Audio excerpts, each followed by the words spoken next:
Finally বাসটা এসে পৌঁছালাম।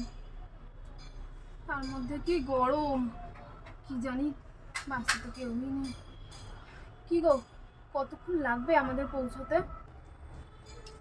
ঘন্টা দুয়েক লাগবে। কি গো, আজকে কি তোমার মুড অফ? এইভাবে কথা বলছি কেন? না না, মুড অফ হবে কেন, আমি ঠিক আছি।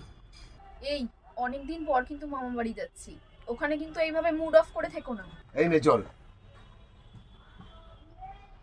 কি রে, আজও তুই আবার একা একা কথা বলছিস? কই না তো, আমি তো ওর সাথে।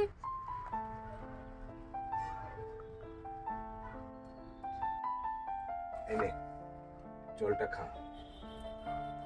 2 বছর আগের ঘটনা ভুলে যাবোই ভালো।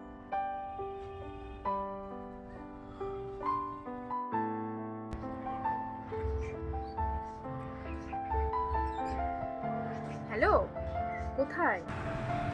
হ্যালো, এই তো, হ্যাঁ 10 মিনিট। আরে তাড়াতাড়ি আসো, বাবা মা তো ওয়েট করছে।